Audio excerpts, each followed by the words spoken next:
जय हिंद फ्रेंड्स। स्वागत है आपका विजन पॉइंट में, जिसमें हम क्लास 9th के चैप्टर नंबर 5 के बारे में बात करने वाले हैं, जिसका नाम है जीवन की मौलिक इकाई कोशिका। तो चलिए जानते हैं कि क्या है ये कोशिका और क्या है जीवन की मौलिक इकाई कोशिका। तो देखिए, अध्याय 1 में हम देखें तो देखिए यहाँ पे कोशिका लिखा हुआ है, जीव कोशिकाओं के द्वारा बने होते हैं। अब ये कोशिका क्या होता है, जैसे कि आप जानते हैं, जैसे कि एक दीवार होता है। दीवार कब बनता है? जब उसमें ईंट ऐसे लगे होते हैं, एक पे एक, एक पे एक, एक पे एक, तो आपका एक दीवार बन के खड़ा होता है। ठीक उसी प्रकार से हमारा शरीर भी ऐसे ही ईंटों के से बना हुआ है। अब ये ईंट, यहाँ पे ईंट का मतलब वो ईंट नहीं जो कि आपका घर के लिए यूज़ होता है। ये ईंट यहाँ पे कोशिका है। ये ईंट क्या है? आपका सेल, जिसे इंग्लिश में बोलते हैं। आप क्या बोलते हैं? सेल। तो ये आपका कोशिका होता है जो कि आपका शरीर का निर्माण करता है। और अगर हम बात करें कोशिका किससे बनी, जीव किससे बने हैं, तो जीव आपका कोशिका से बने हुए हैं। जैसे कि आप यहाँ पे देख सकते हैं, जीव कोशिकाओं के द्वारा बने होते हैं। जैसे कि अभी मैंने बताया कि सेल जो होता है, सेल क्या होता है? दीवार के स्ट्रक्चर का लेता है और आपका बॉडी तैयार करता है। चाहे वो कोई भी हो, हम इंसान हो जो मैं पढ़ा रहा हूँ, जो आप सुन रहे हैं, या फिर कोई भी हो, कुत्ता हो, बिल्ली हो, गाय हो, शेर हो, या कोई भी हो, वो किससे बना होता है? आपका कोशिका से बना होता है। अब ये कोशिका कितने प्रकार के होते हैं? 2 प्रकार के होते हैं। पहला है आपका एक कोशिका, दूसरा है बहुकोशिकीय। एक कोशिका जीव यूनिसेलुलर होते हैं, मतलब इंग्लिश में बोलते हैं, और बहुकोश जीव को बोलते हैं मल्टीसेलुलर ऑर्गेनिज्म। अगर एक कोशिकीय जीव की बात करें तो होते क्या है, जिसमें सिंगल सेल पाया जाता है। क्या पाया जाता है? आपका सिंगल सेल, एक ही सेल पाया जाता है। जैसे कि यहाँ पे एग्जाम्पल दे रखा है अमीबा पैरामीशियम, जो कि सारे काम, जैसे कि मान लीजिए ये अमीबा है। आप जानते हैं अमीबा का कोई भी स्ट्रक्चर नहीं होता, आप उसको जिस स्ट्रक्चर में डालेंगे वो उसी स्ट्रक्चर का हो जाता है। मान लीजिए ये क्या है? अमीबा है। क्या है ये? अमीबा है। और इसमें अगर मान लीजिए इसको खाना हो, ये खाना है मान लीजिए, तो इसको खाने के लिए क्या करना पड़ेगा? नीचे खिसकना पड़ेगा ऐसे करके, और फिर अंदर लेना पड़ेगा पूरा। ये खाना इसके अंदर आ गया, तो ये खाना भी खाता है कैसे? काल्पनिक पैर से, जिसे पैसोडोपियो बोलते हैं, जो कि पैर का नाम होता है इसका। और एक ही कोशिका के कारण ये क्या करता है? खाना खा पाता है। एक ही कोशिका के कारण खाना को पचा पाता है। एक ही कोशिका के कारण वेस्ट पदार्थ जो बचता है उसको बाहर निकालता है, एक्सक्रीशन करता है। एक ही कोशिका के कारण वो क्या करता है? सांस लेता है, पानी पीता है। सारी चीज किससे के कारण करता है? एक कोशिका के कारण से ही होता है पॉसिबल। अगर हम बात करें किसकी बात करें, अगर हम बात करें बहुकोश के जीव की, किसकी बात करें? बहुकोश के जीव की बात करें तो बहुकोश के जीव वो सारे जीव होते हैं जो कि आपका एक नहीं अनेक, मल्टी, बहुत सारे किससे बने हो? कोशिका से बने हो, उसे आप क्या बोलते हैं? बहुकोश के जीव। जैसे कि हम मनुष्य, जैसे कि गाय, जैसे कि कुत्ता, जैसे कि कीट पतंग आदि, ये सारे क्या हैं? आपके बहुकोश के जीव हैं। अगर हम बात करें अब आगे, सभी जीव कोशिकाओं के बने होते हैं। सारे जीव, जितने भी जीव आप देखते हैं इस धरती पर, वो किससे बने होते हैं? आपके वो बने होते हैं आपके कोशिका से। कोशिका का अब देखते हैं क्या पढ़ना है हमें। कोशिका वॉल, यहाँ पे देखिए सेल वॉल इंग्लिश में लिखा हुआ है, इसे बोलते हैं सेल वॉल को इंग्लिश में बोलते हैं कोशिका भित्ति। क्या बोलते हैं? कोशिका भित्ति बोलते हैं। क्या बोलते हैं? कोशिका भित्ति बोलते हैं। दूसरा है कोशिका झिल्ली, जिसे सेल मेम्ब्रेन बोलते हैं। तीसरा है केंद्रक, जिसे न्यूक्लियोइड बोलते हैं। प्रोकार्योटिक होते हैं ये। केंद्रक होता है अगला न्यूक्लियस, जो कि यूकार्योटिक होता है, और कोशिका द्रव, जो कि साइटोप्लाज्म कहते हैं। अब बात करते हैं कोशिका भित्ति की या सेल वॉल की बात करें तो ये सेल वॉल होता क्या है? सेल वॉल मेनली आपका किसमें पाया जाता है? पौधों में पाया जाता है। किसमें पाया जाता है? पौधों में पाया जाता है। सेल वॉल आपका किसमें पाया जाता है? पौधों में पाया जाता है। और ये मनुष्य में, ये मतलब जीव जंतु में बिल्कुल नहीं पाया जाता है। सिर्फ और सिर्फ ये पौधों में पाया जाता है। पौधों में भी कहाँ पाया जाता है? जैसे ये देखिए, मान लीजिए ये पेड़ है, क्या है ये? एग्जाम्पल तो मान लीजिए पेड़ है, ठीक है, ये जो इसका जो बाहर का जो हिस्सा देखते हैं ना, जो स्ट्रांग होता है, बहुत मजबूत होता है, जो कि तोड़ने पे भी नहीं टूटता है, इसे ही आप क्या कहते हैं, सेल वॉल कहते हैं, कोशिका भित्ति कहते हैं, जो कि आपका क्या करता है, बाहर से और अंदर से, अंदरूनी और बाहर से आपको क्या प्रदान करता है, मजबूती प्रदान करता है, किसको, पेड़ को, पौधों को। तो ये कोशिका वॉल, कोशिका भित्ति पौधों में पाया जाता है। अब बात करें कोशिका झिल्ली, सेल मेम्ब्रेन की, तो उच्च पौधों व जंतुओं में ये क्या होता है, पाया जाता है, सेल मेम्ब्रेन, ठीक है। आगे बात करें कोशिकाएं मतलब न्यूक्लियोइड, जो कि प्रोकैरियोटिक होता है, इनमें झिल्ली युक्त अंगक नहीं होते हैं, जैसे बैक्टीरिया, इसमें झिल्ली युक्त अंगक नहीं होते हैं, जैसे कि मान लीजिए ऐसे झिल्ली विल्ली होता है ना आपका, कोशिका झिल्ली ऐसे, तो इसमें ऐसे कोशिका झिल्ली नहीं, कोशिका झिल्ली जैसे नहीं होते, इसमें क्या होता है आपका, डायरेक्ट अंगक होते हैं, ठीक है, अंगक नहीं होते हैं, जैसे बैक्टीरिया हो गया। अगला बात करें केंद्रक। अब देखिए मान लीजिए ये कोशिकाएं, क्या है ये, कोशिकाएं, ये जो बीच में आप ये देख पा रहे हैं, जो मैंने जो अभी बनाया चित्र, ये जो बिंदु बनाया, इसे ही आप क्या कहते हैं, न्यूक्लियस कहते हैं, जिसे आप हिंदी में केंद्रक कहते हैं। इनमें इसमें झिल्ली युक्त अंगक पाए जाते हैं, जैसे मनुष्य और कीट, ठीक है, समझ में आ रहा होगा, आई होप समझ में आ रहा है, तो लाइक शेयर सब्सक्राइब करना बिल्कुल ना भूलें।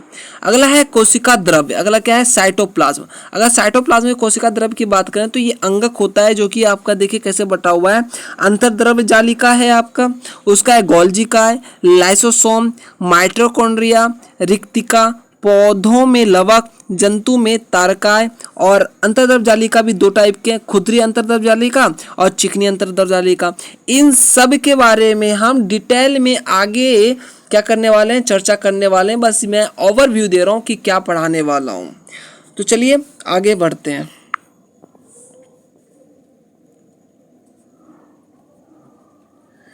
अब बात करते हैं मुख्य बिंदु की। मुख्य बिंदु में हम क्या क्या पढ़ने वाले हैं आगे, जैसे कोशिका की खोज किसने की, हम ये पढ़ेंगे, कोशिका की प्रकार कितने होते हैं वो पढ़ेंगे, एक कोशिका बहुकोशिकीय जीव क्या होते हैं, प्रोकैरियोटिक यूकैरियोटिक क्या होते हैं, पादप व जंतु कोशिका क्या होते हैं, कोशिका का आकार क्या है, कोशिका की आकृति कैसी होती है, कोशिका झिल्ली क्या होता है, कोशिका भित्ति क्या होता है, एज एंड सोन, हम लाइसोसोम तक ऐसे ही पूरा पढ़ेंगे इस चैप्टर में।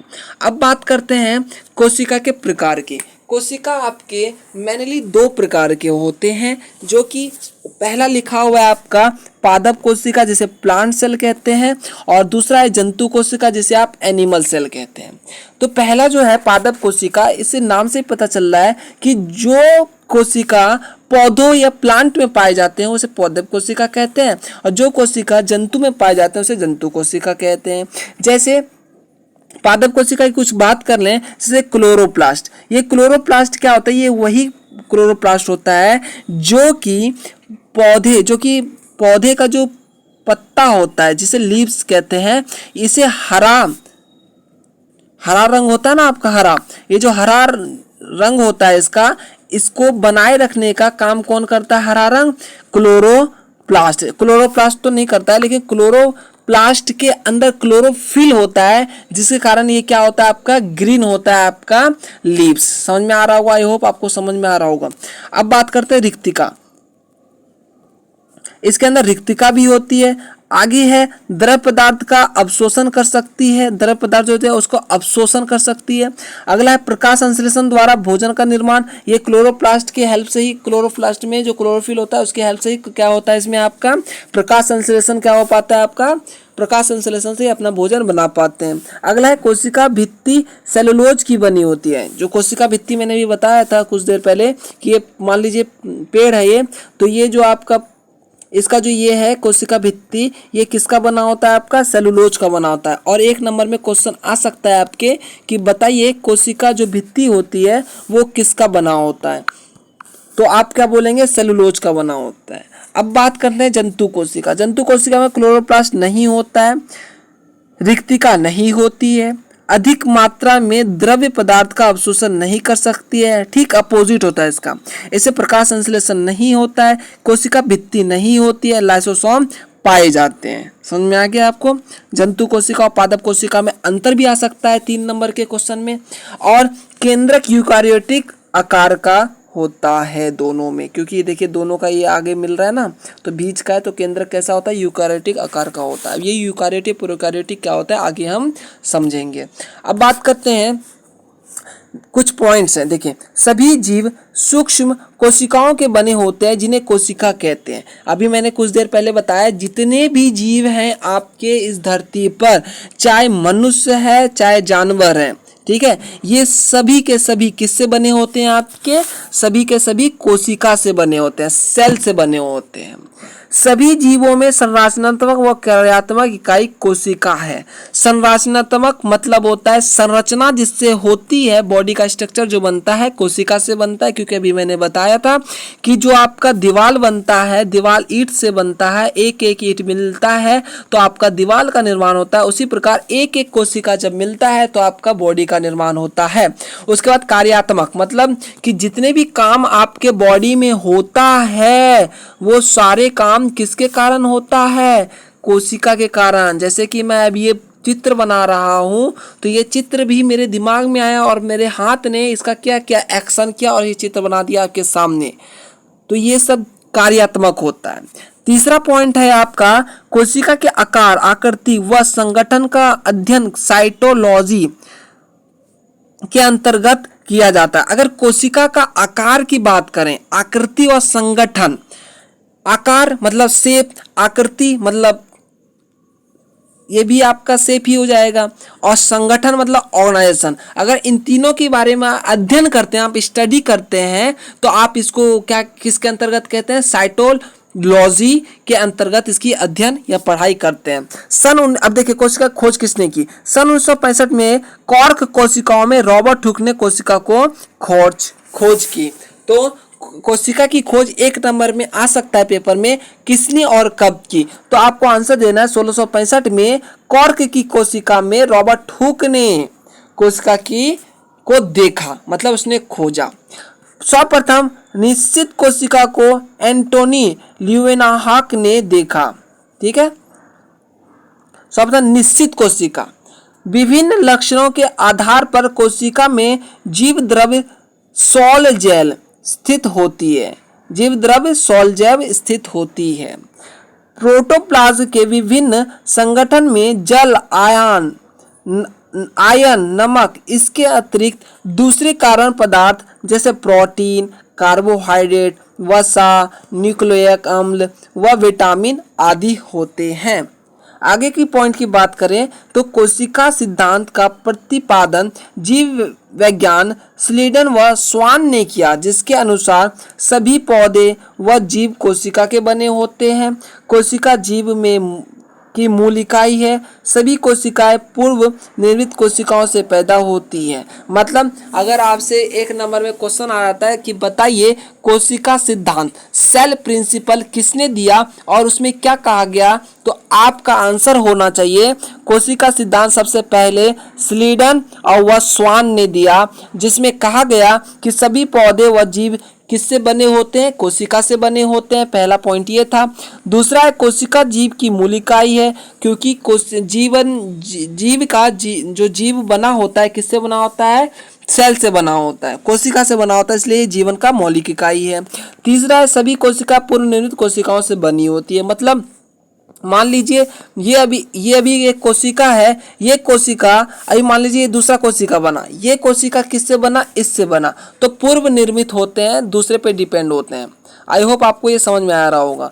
वायरस कोशिका सिद्धांत का अपवाद है। वायरस जो जैसे कि अभी आपका कोरोना वायरस आया था, ये कोशिका का एक क्या है, अपवाद है।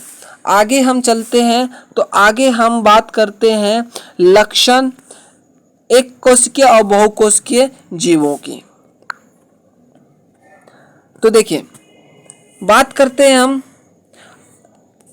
लक्षण एक कोशिकीय और बहुकोशिकीय, मतलब कैरेक्टरिस्टिक्स की बात करते हैं, किसकी यूनिसेलुलर ऑर्गेनिज्म की और मल्टीसेलुलर ऑर्गेनिज्म की।